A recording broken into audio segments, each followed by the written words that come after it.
Hi hello welcome to 24/7 news TV. నేను మీ పరిటాల మూర్తి. So IPL season అయితే చాలా రంజుగా జరుగుతుంది. సో ఎప్పుడూ లేని విధంగా ఆర్సీబీ అలా పాయింట్స్ టేబుల్ టాప్లోకి అయితే వచ్చింది. అలాగే జీటీ కానీ డీసీ కానీ చాలా అంటే చాలా సూపర్ పర్ఫార్మెన్స్ చేస్తున్నాయి. సో బాగా ఎక్స్పెక్టేషన్స్ ఉన్నాయి ఎస్ఆర్హెచ్ కానీ సిఎస్కే కానీ కొంచెం ఆర్ఆర్ కూడా. సో వాళ్ళు కూడా కొంచెం చతికిలు పడ్డారని చెప్పాలి. ఈ నేపథ్యంలో క్వాలిఫై టీమ్స్ ఏమేమి అవుతాయి, అలాగే టైటిల్ ఎవరు గెలుస్తారు ఏంటి అనేది సో సందీప్ నాతో పాటు ఉన్నాడు, క్రికెట్ అనలిస్ట్ అలాగే స్పెషలిస్ట్. సో ఆయన అడిగి తెలుసుకుందాం. Hi Sandeep. Hi sir. So ఎలా ఉన్నావు? Super super. ఇప్పుడు సిఎస్కే పరిస్థితి ఏంటి? Out of the tournament, almost out of the tournament. ఏమన్నా టెక్నికల్గా ఛాన్స్ ఉంటే కొద్దిగా ఏమన్నా ఉండొచ్చేమో కానీ సో ఎందుకు అలాగా అయిపోయింది? ఫస్ట్ సిఎస్కే మాట్లాడదాం. సిఎస్కే మనం మొత్తం ఆక్షన్ అంతా అయిపోయిన తర్వాత రోజు కూర్చొని మనం మాట్లాడుకున్నాం. సిఎస్కే స్క్వాడ్ చూస్తుంటే పెద్ద బలం కనిపించట్లేదు ఆ స్క్వాడ్లో.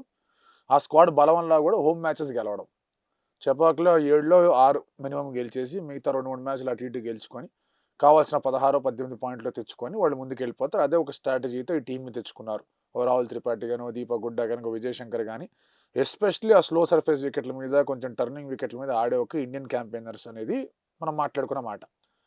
ఎప్పుడైతే చెప్పాకలోనే వాళ్ళు ఓడిపోవడం మొదలుపెట్టారో there was no way they were winning again. బయట ఎక్కడ వాళ్ళు గెలిచే ఛాన్సులు కనిపించట్లా. మీరు ముంబైకి వచ్చినా కానీ, లేదంటే ఒక మంచి బ్యాటింగ్ సర్ఫేస్ మీద వచ్చినా కానీ గెలిచే ఛాన్సులు చాలా తక్కువగానే. వాళ్ళ దగ్గర పవర్ హిట్టర్స్ లేరు. కొంచెం స్లో సర్ఫేస్ ఉండి కొంచెం బాగా ఆడేవాళ్ళు ఉంటేనే సిఎస్కే గెలిచే అవకాశం ఉంది. అటువంటి సర్ఫేజ్లోనూ మ్యాచ్ కోల్పోయారు వాళ్ళు. కోర్స్ వాళ్ళు అనేది ఏంటంటే, మేము అనుకున్నట్టుగా చెప్పాకు వికెట్ ప్లే అవ్వట్లేదు అని అన్నారు. అది కూడా వాస్తవమే. లాస్ట్ 2-3 ఏళ్ళగా ఆ టర్ను కావాల్సినట్టుగా పిచ్ అనేది వాళ్ళకి తగ్గట్టుగా బిహేవ్ చేయట్లా.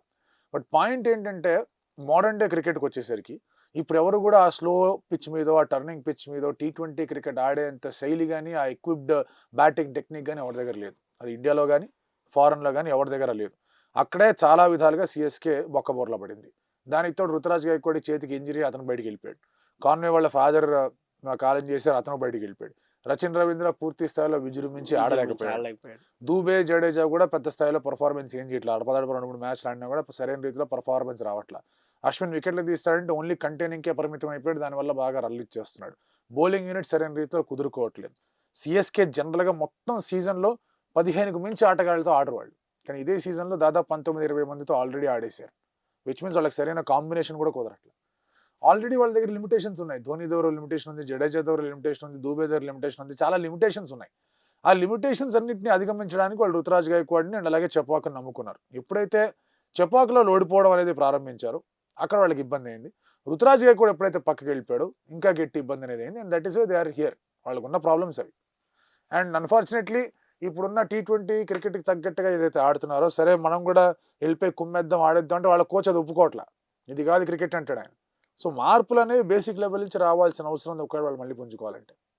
సో ఇప్పుడు యాక్చువల్గా ధోనికి మధ్యలో కెప్టెన్సీ వచ్చింది, రుతురాజ్ వెళ్ళిపోయిన తర్వాత. సో అక్కడ ఏమన్నా పుంజుకునే అవకాశం ఉన్నా కూడా పుంజుకోలేకపోయారంట. అంటే నువ్వు అన్నట్టు కాంబినేషన్ అయితే సెట్ కాలేదు, అది ఓకే. సో యంగ్ ప్లేయర్స్ కానీ వేరే వాళ్ళు కానీ సరైన పర్ఫార్మెన్స్ ఇవ్వట్లేదంటావా? యంగ్ ప్లేయర్స్ ఇప్పుడే వాళ్ళు ట్రై చేసింది. షేక్ రషీద్ 3 ఏళ్ళగా వాళ్ళతో ఉంటే ఈసారి అవకాశం వచ్చింది అతనికి. ఆ తర్వాత మళ్ళీ మీకు ఆయుష్ మాత్రకి వెంటనే అవకాశం వచ్చింది. డెవల్ బ్రీవిస్ని తెచ్చుకున్న మధ్యలో అతనికి అవకాశం వచ్చింది. అంశుల్ కంబోజ్ ఫస్ట్ 4-5 మ్యాచ్లు ఆడనే ఆడలే. ఆ తర్వాత ఇప్పుడు ఆడాడు, అతనికి అవకాశం వస్తుంది. సో యంగ్ ప్లేయర్స్ వైపు ఫోకస్ చేయాలి అనే ఆలోచన సిఎస్కేకి చాలా లేటుగా వచ్చింది. లాస్ట్ 2-3 ఏళ్ళగా వాళ్ళకి లేదు ఆలోచన. ఈసారి వచ్చింది. రెండో పాయింట్ ఏంటంటే, ధోని చేతిలో క్యాప్టెన్సీ వచ్చినంత మాత్రాన మీకు ఎక్కడ ఇన్ని లిమిటేషన్స్ పెట్టుకొని మీ మెయిన్ బ్యాటర్, మీ ప్రైమ్ బ్యాటర్ రుతురాజ్ గైక్వాడ్ లేకుండా ఎక్కడి నుంచి అతను మాత్రం ఏమైనా చేయగలడు? సరే, బౌలింగ్లో ఎంతో కొంత మార్పులు చేస్తున్నాడు. బౌలింగ్లో చూసుకుంటే they are not having a problem in bowling. మీరు క్లియర్గా అబ్జర్వ్ చేయండి. బౌలింగ్ వాళ్ళ సమస్యే కాదు, వాళ్ళ సమస్య బ్యాటింగ్. మీకు బ్యాటర్ లేడు. Dhoni is not the batter. Dhoni batting చేస్తే సిఎస్కే గెలుస్తుందనే ఆలోచన వాళ్ళకి ఎప్పుడు లేదు. 2022 నుంచి ధోని బ్యాటింగ్ మీద సిఎస్కే ఎప్పుడు డిపెండ్ అయ్యలేదు. వాళ్ళు రుతురాజ్ గైక్వాడ్ మీద, డెవెన్ కాన్వే మీద, ఇటువంటి వాళ్ళ మీద డిపెండ్ అయ్యారు. వాళ్ళ టీంలో లేకపోయేసరికి వాళ్ళకి ఇబ్బంది అయిపోయింది. సో రచిన్ రవీంద్ర కూడా అనుకున్నంత పర్ఫార్మెన్స్ అయితే ఇవ్వలేదు. మామూలుగా మనం చూసుకుంటే ఈ ఓపెనింగ్ పేర్ అనేది వాళ్ళకి సరిగ్గా సెట్ అవ్వలేదు. అందుకే మార్చారుగా. ఇప్పుడు షేక్ రషీద్, ఆయుష్ మాత్రతో ఓపెన్ చేద్దాం అనుకుంటున్నారు. శామ్ కరణ్ 1 డౌన్ అనుకున్నారు. జడేజా 2 డౌన్ అంటే జడేజా ధోని ఇద్దరు కలిసి ఆడితే అదొక మళ్ళీ ప్రాబ్లం అవుతుంది. అది ఎలాగో బ్రేక్ చేయాల్సిన ఒక అంశం. వాళ్ళకి మెల్లగా వాళ్ళకి కుదురుకునేది ఏంటంటే, డెవాల్ బ్రేవిస్ ఒకడు వచ్చాడు బాగా ఆడడానికి. రషీద్ 2-3 మ్యాచ్లో ప్రామిస్ చూపించాడు. మాత్రే ఆడిన 2 మ్యాచ్లోనే మంచి ప్రామిస్ చూపించాడు. సో వీళ్ళ చుట్టూ టాప్ ఆర్డర్ని కొంచెం కన్స్ట్రక్ట్ చేద్దాం అనే ఆలోచనలో కనిపిస్తూ ఉంటారు వాళ్ళు. మిడిల్ ఆర్డర్లో ఇంకొక మంచి ఆల్రౌండర్ కావాలి వాళ్ళకి. సో దాన్ని మళ్ళీ మినీ ఆప్షన్లో ఎవడన్నా వస్తే తీసుకుంటారా లేదా అనేది ఆలోచించుకోవాలి. ధోని కూడా చాలా డైరెక్ట్గా చెప్పాడు, ఈ సీజన్ ఆడకపోతే సరే నెక్స్ట్ సీజన్కి మనం మంచి లెవెన్తో రావాలనే ఆలోచనలో ఉన్నాడు. అండ్ యా ఐ మీన్ అనుకున్నట్టుగానే వికెట్ టేకింగ్లో కుమ్మేస్తారంటే అది కూడా లేదు. They only able to contain 170, 180 దా కంటైన్ చేయగలరు, కానీ ఆ 170, 180 కొట్టగలరా అంటే డౌట్. అదే ఫస్ట్ బ్యాటింగ్ చేసిన సెకండ్ బ్యాటింగ్ చేసిన సమస్యలు ఉన్నాయి సిఎస్కేకి. సో చాలా కాలం తర్వాత మనకి చపాకులో ఎస్ఆర్హెచ్ విజయాన్ని కూడా చూసాం మనం. సో లాంగ్ బ్యాక్ తర్వాత అది కూడా లేదు చూసాం. ఎస్ఆర్హెచ్ మొదటి విజయం చెప్పాక. మొదటి విజయం అసలు ఇంతవరకు లేదు. ఇంకొకటి ఏంటంటే చెన్నై బాగా స్ట్రగుల్ అవుతా ఉంది, అది మనకు తెలుసు. ఆల్రెడీ వాళ్ళ దగ్గర లిమిటేషన్స్ ఉన్నాయి. ధోని దగ్గర లిమిటేషన్ ఉంది, జడేజా దగ్గర లిమిటేషన్ ఉంది, దూబే దగ్గర లిమిటేషన్ ఉంది, చాలా లిమిటేషన్స్ ఉన్నాయి.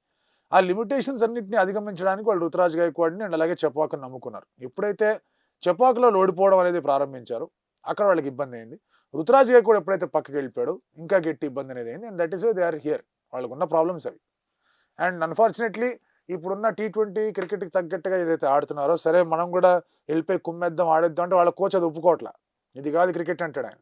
సో మార్పులు అనేవి బేసిక్ లెవెల్ నుంచి రావాల్సిన అవసరం ఉంది ఒకవేళ వాళ్ళు మళ్ళీ పుంజుకోవాలంటే.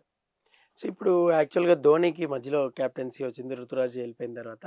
సో అక్కడ ఏమన్నా పుంజుకునే అవకాశం ఉన్నా కూడా పుంజుకోలేకపోయారంట. అంటే నువ్వు అన్నట్టు కాంబినేషన్ అయితే సెట్ కాలేదు, అది ఓకే.